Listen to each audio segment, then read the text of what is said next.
I'm just doing these little experiments to see, can we get a little bit better? What is the most efficient way to run the car? Is it to push the charge button when you're running around town at 70 kilometers an hour in town? Or is it to just let the car do its hybrid thing? We've already figured out that if you're doing 100 kilometers an hour on relatively flat highway and you're not passing or going up big hills and things like that, it is beneficial to push the charge button and take a bit of that energy until you get to the next town where you can use free electric and the engine isn't running at all. However, we haven't done any experiments to see just normal out and about. We've run out of battery power. Should we just let the car do its own thing? And that's what we're going to figure out over the next month. So here we go with the charging problem again with the PHEV.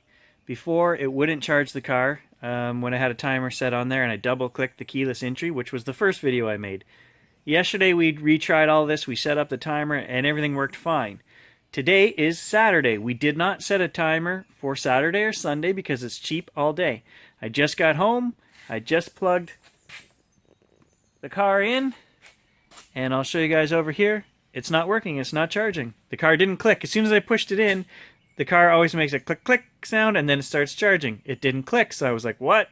I looked over at the charger, and it's showing that it's not charging. It's showing that it's got a full charge, or that it's, you know, on a timer. It's not accepting a charge. It's blinking when it's charging. The blue light. All right, let's remove this.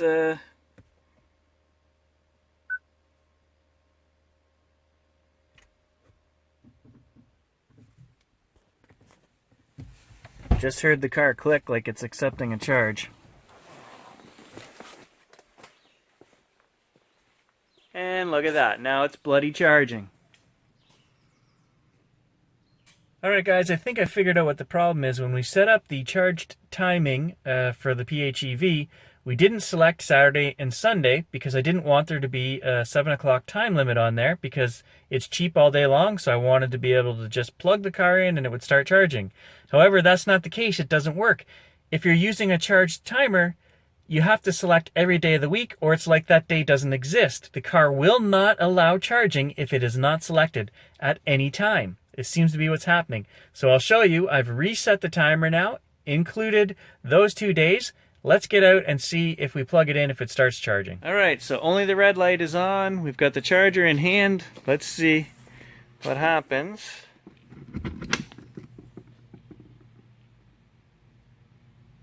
Nothing happened because the car didn't click, so come back over to our charger and the blue light is solid.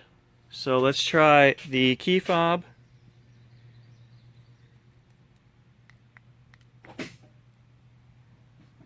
And it worked. The car just clicked.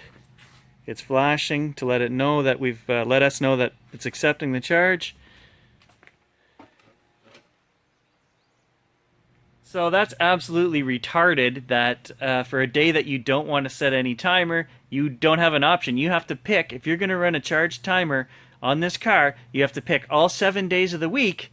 If you leave a day out, the car will not recognize that that day exists and it won't allow charging.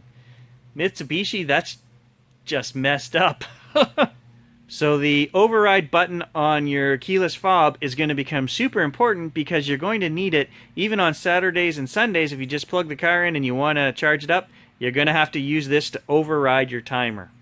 So as I've said before guys, I always push the cruise button when I run out of power just so that I know the engine is running and using amperage from the engine to charge the batteries. And I try to keep track of how many kilometers I drive with the engine running. And that's how I get my Excel sheet information. So, but this time I decided not to push the charge button, and I'm going to count the kilometers as having the engine run because we don't have any battery power left.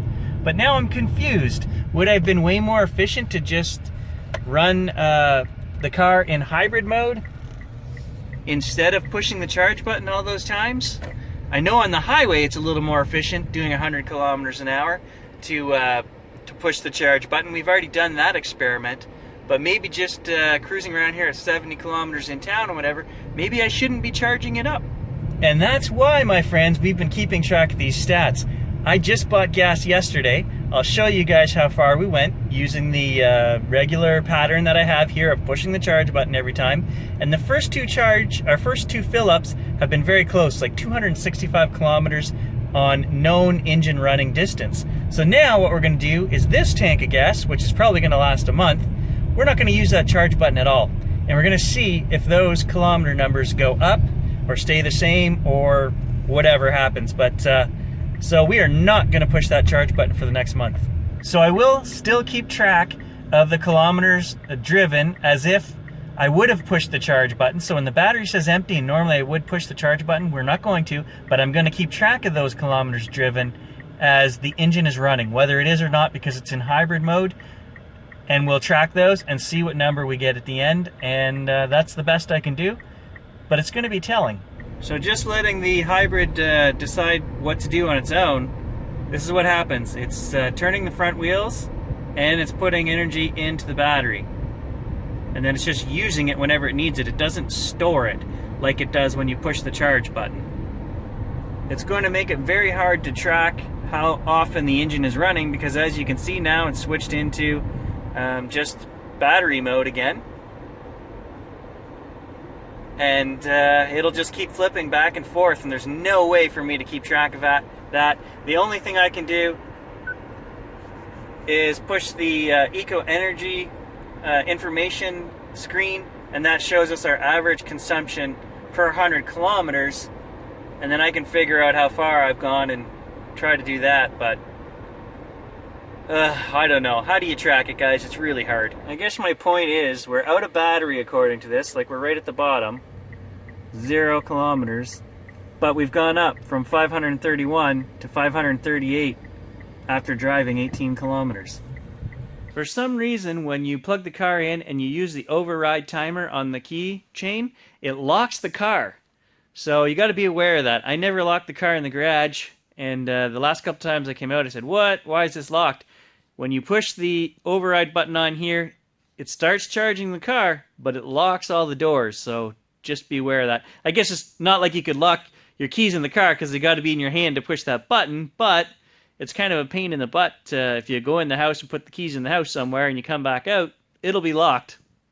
Alright guys, just wanted to show you the Excel sheet like we talked about.